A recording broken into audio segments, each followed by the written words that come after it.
L'aloe vera est considérée depuis des millénaires comme une plante médicinale mythique.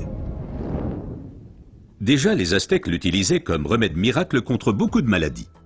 Dans la médecine populaire, elle est connue pour ses propriétés désintoxicantes, purifiantes, dégraissantes et désacidifiantes. Aujourd'hui, on sait également qu'elle exerce une influence positive à la fois sur le taux de sucre et le taux de graisse dans le sang, par exemple le cholestérol. Mais il faut préciser qu'il existe différentes sortes d'aloe vera.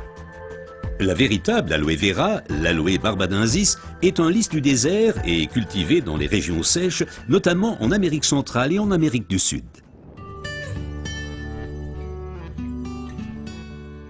L'efficacité de l'aloe vera dépend principalement de son traitement, mais les différences se font dès la récolte. Pour éviter d'abîmer la plante, les feuilles doivent être coupées à la main. Comme la pellicule supérieure de la feuille contient de l'aloïne toxique qui protège la plante contre les animaux et a un effet laxatif pour l'être humain, il faut bien séparer l'enveloppe du gel intérieur. Le gel est du reste l'élément le plus précieux de l'aloe vera. Il contient à lui seul plus de 150 composants importants et bénéfiques pour la santé tels que vitamines, enzymes, polysaccharides et oligoéléments. Et c'est précisément cette combinaison unique, cette association de différentes substances qui entraîne l'effet médicinal. L'un des composants les plus importants est l'acémanal. Il a une influence positive sur le système immunitaire et diminue d'autre part les inflammations et les radicaux libres. Le résultat, une amélioration de l'apport en oxygène. Observons ce phénomène de plus près. Le sang assimile l'oxygène dans le poumon et le transporte à travers les vaisseaux sanguins vers les cellules. Les gros vaisseaux se divisent et deviennent de plus en plus petits pour devenir enfin des vaisseaux capillaires. Les capillaires sont les plus petits vaisseaux sanguins. C'est là qu'a lieu le transfert de l'oxygène du vaisseau sanguin vers les cellules.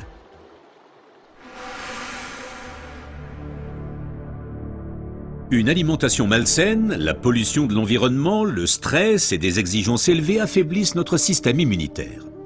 Les radicaux libres ont le jeu plus facile et ils peuvent entraîner des micro-inflammations dans l'organisme.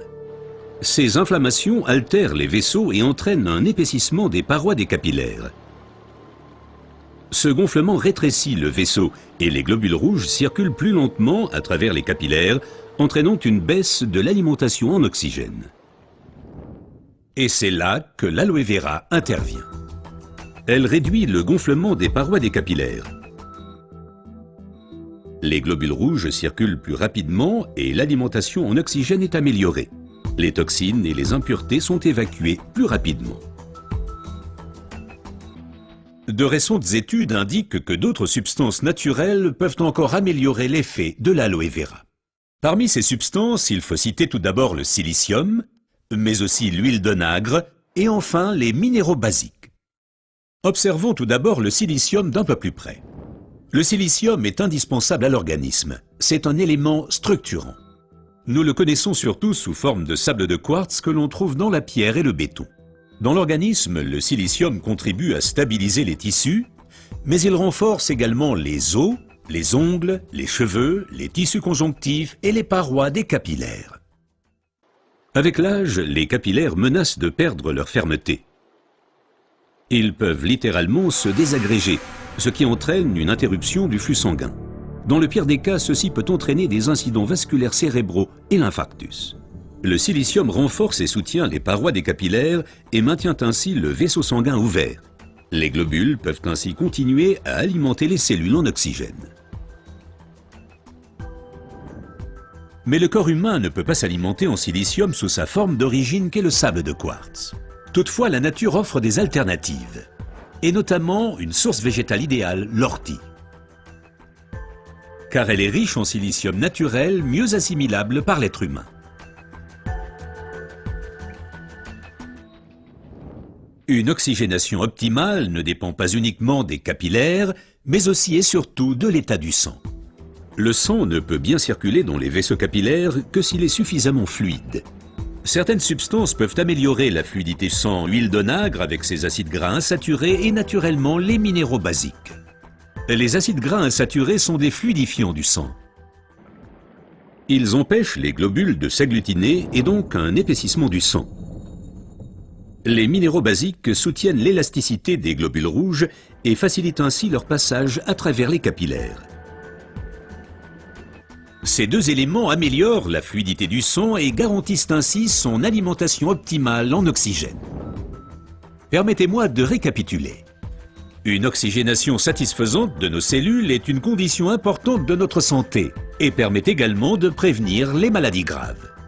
L'aloe vera et son effet décongestionnant améliorent l'oxygénation. Le silicium renforce les parois des capillaires et garde le vaisseau sanguin ouvert. Cet effet est renforcé par l'huile d'onagre et aussi par les minéraux basiques.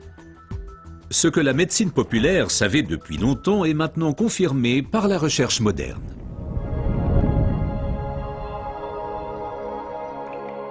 L'aloe vera améliore l'apport en oxygène et donc votre santé. Car l'oxygène signifie la vie. Faites confiance à l'aloe vera.